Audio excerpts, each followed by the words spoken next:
Hello everyone, welcome to Easy Physics again. In this lesson we are going to learn spherical refracting surfaces. Assume we have a medium of index of refraction 1, another medium of index of refraction 2. And the boundary between these two mediums is like a sphere. If we place an object somewhere here, because of refraction, the image of this object will be formed. Let's draw the refraction of the light. A light ray to this point. This is the incident light ray, and it will refract when it enters from N1 to the N2. Assume N2 is bigger than N1. Then this is going to refract toward the normal. This is our normal. Let me change the color of the normal. Same as this one. This is our normal, and this is the incident ray. It will refract toward the normal like this. It will cross the principal axis somewhere here. So if we have an object here, and we will have an image somewhere here. So we can locate the image position if we can draw some other light rays, but for simplicity one ray is enough. What is the relationship between the index of refraction of this medium, that medium, the distance of the object to the surface, the boundary, and this distance of the image to the boundary? So this is the object, this distance, and this distance is the image, and this is the radius of the curvature. The relationship between these 5 variables is this one. N1, N2, the object, the image, and R. How can we use this formula? Sometimes the image is positive, sometimes it's negative. Similarly, R is sometimes positive, sometimes negative. So let's go to the sign convention and understand it better. Assume this is a medium of index of refraction N1, and this is a medium of index of refraction N2. This is the boundary between them. And assume this is N3 and this is N4, and the boundary between N3 and N4 is something like this. They are spherical boundaries. If we place an object somewhere here, assume this medium is air and the right hand side is water. Because of refraction, we are going to get an image of this object. If you get an object, I'm not going to construct a ray diagram, but assume this is the object and this is the image. After refraction, assume you found an image somewhere here. As you see, image is at the same side of the object. When it is at the same side of the object, the image will be negative. The image here will be a negative D image. But if it is on the other side, for example, if you locate your image somewhere here, it actually depends on the index of refraction N1 and N2. The image can be found somewhere here, it can be found somewhere here, and if the image is on the other side, opposite side of the object is in this medium and the image is in the other medium in this side, in this case opposite side from the object, in this case the image will be positive. Okay, so what about the radius of the curvature? Here is the object, and the radius of the curvature is convex toward the object. In this case, it will be positive R. But if you place your object, for example, somewhere here, as you see, the radius of the curvature is concave toward the object. In this case, it will be negative. So let's summarize. When the surface is convex toward the object, R is positive. When this boundary is, this surface is concave toward the object, it is negative. Distance of the image, if the image is at the same side of the object, in this case, if you draw ray diagrams, you are going to get a virtual image. In this case, if you have a virtual image and the image is on the same side of the object, in this case, it is a negative. Distance of the image will be negative. By the way, the distance of the image is the distance between the surface and the image.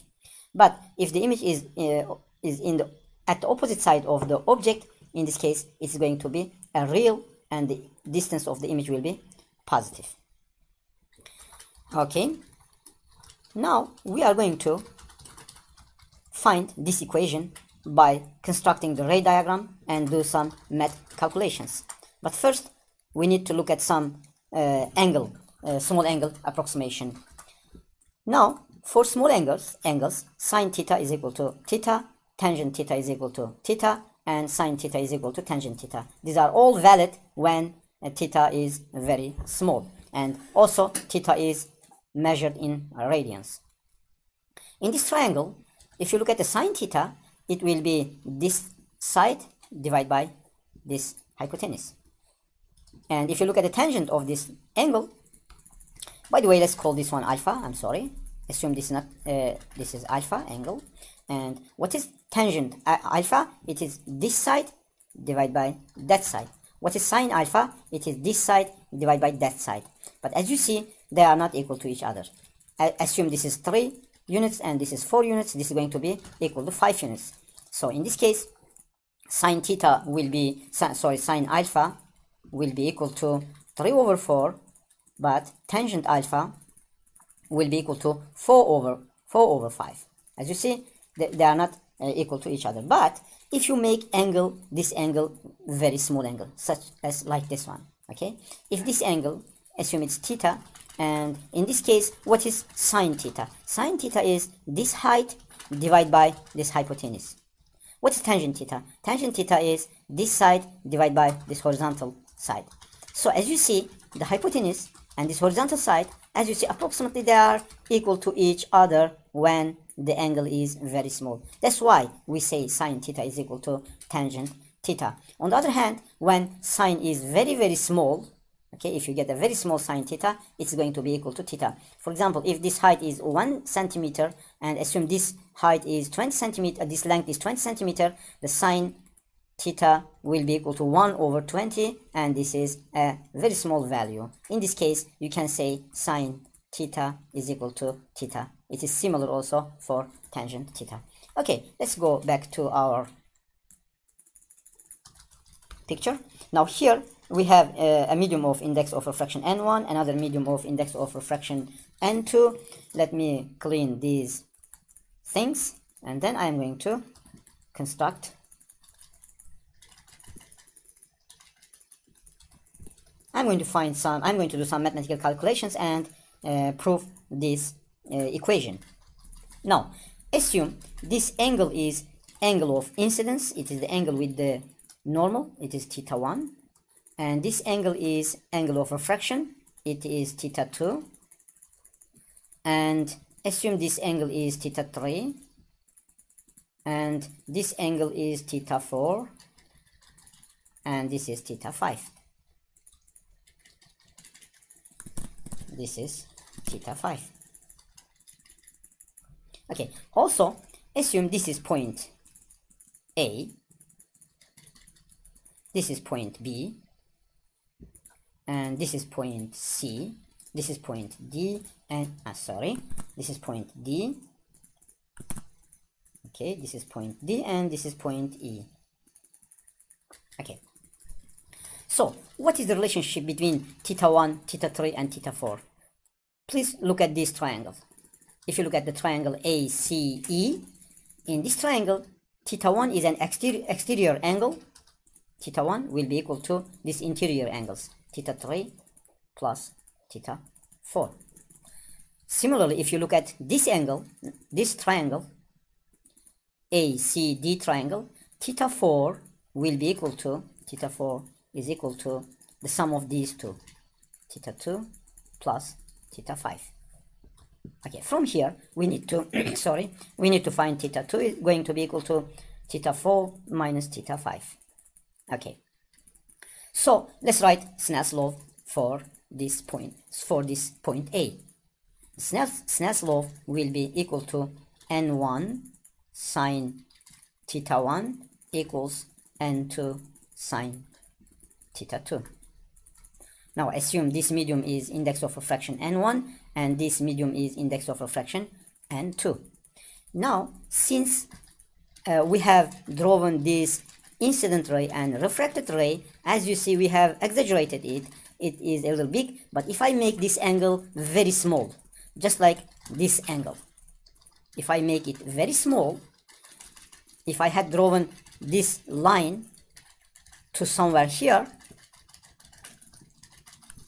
then the angle would be very, very small. Then we can do small angle approximation here for theta 3. Assume theta 3 is a very small angle. If theta 3 becomes very small angle, it turns out that theta 1 is also very small. All other angles are very small. In this case, we can write sin theta 1 equals theta 1 from small angle approximation. Also sin theta 2 is equal to theta 2.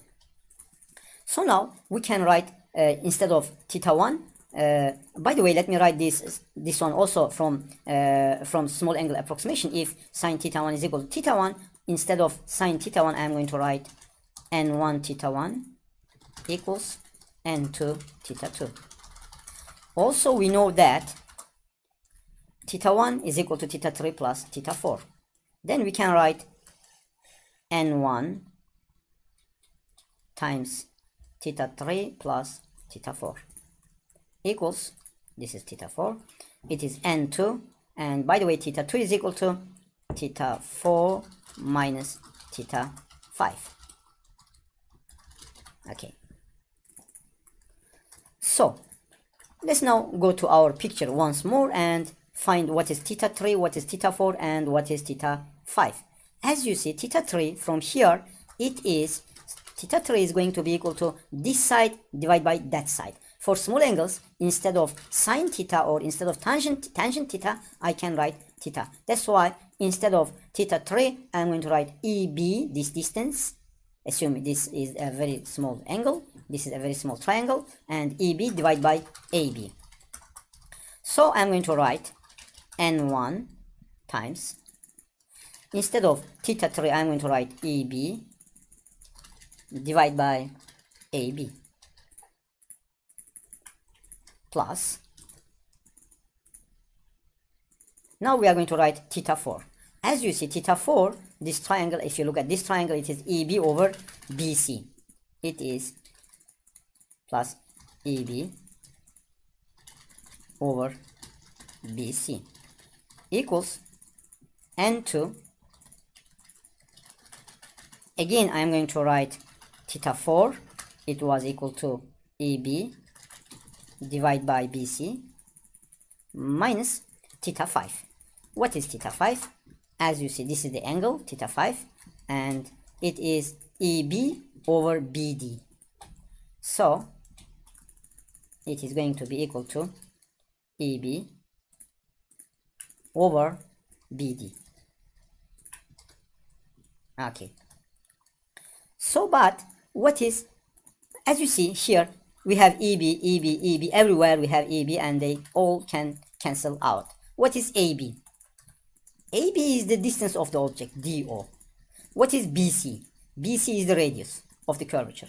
BC is again radius of the curvature. What is BD? It is the image distance. Why? Because here is the object and the refracted ray crosses the principal axis at this point D, so BD is the image distance. Then let me cancel out all of the EBs, and I'm going to write N1 1 over AB is the object plus EB is cancelled, divided by radius of the curvature is R. By the way, R is positive or negative. Let's go to our sign convention. The object is in front of this spherical boundary, and this boundary is convex toward A. Remember here, if the convex toward the object, it is going to be positive. That's why I mean the radius of the curvature BC here will be positive. Equals N2 1 over BC is again R. It is the same R minus 1 over BD is the D image. D image is positive or negative. Let's look at the image. It is at the other side of the object. When the image is on the other side of the opposite side of the object, it means it is positive, as you see. And also it's a real image because This is the incident ray, this is the refracted ray. If I draw another one, it's also going to refract, and they are going to cross here, and the image is going to be formed by refracted rays themselves. So now we can do some simplifications, and we can get a formula. Let's multiply with n1 over the object plus n1 over r equals n2 over r minus n2 over the image. If we reorganize this formula, this equation, at the end we are going to get that n1 divided by the object plus n2 divided by the image equals n2 minus n1 divided by r. This is what we tried to find. This is the formula for spherical boundaries between two mediums. Let's solve an example and finish this topic. Assume we have a goldfish lives in a spherical fish bowl 50 cm in diameter. If the fish is 10 cm from the near edge of the bowl, where does the fish appear when viewed from the outside? Now assume here is the spherical bowl. Okay, let's draw our principal axis, and now this is the center, and this is the center. Assume now the fish is inside the bowl, and assume it is somewhere here. Let's draw a ray from the fish to this surface. Let me change the color. A light ray from the fish to this surface. Then let's draw our normal. I'm going to show you the refraction of this light.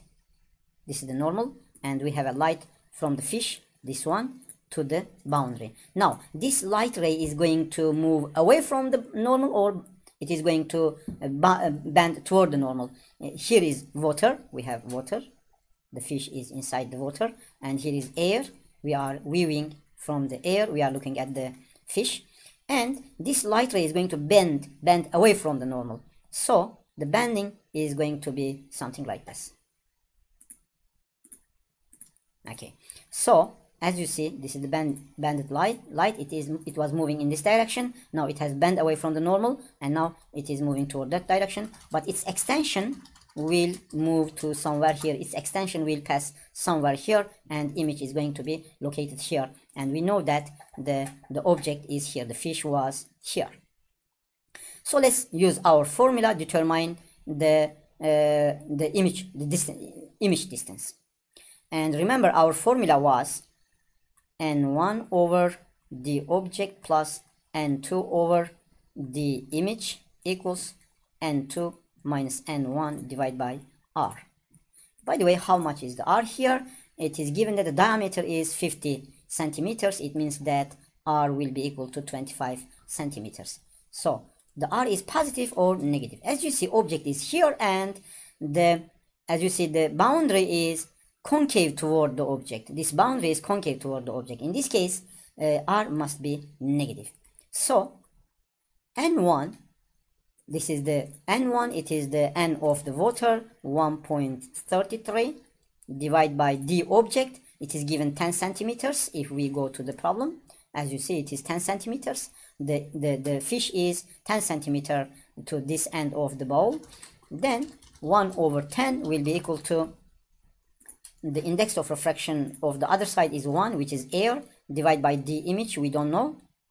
So from here, we are going to get n2 is again 1 minus 1.33, divided by r is negative 25, as I explained.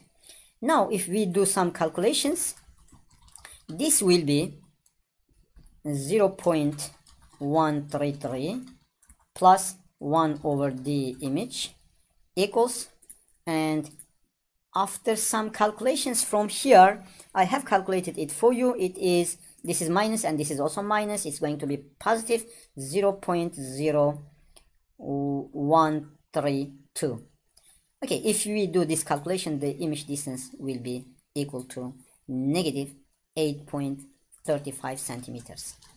And as you see, we found a negative distance for the image. We know that when the image is at the same side as the object, it will have a negative D image. Okay, the image is negative when it is virtual and also when it is at the same side of the object. Okay, thank you for listening.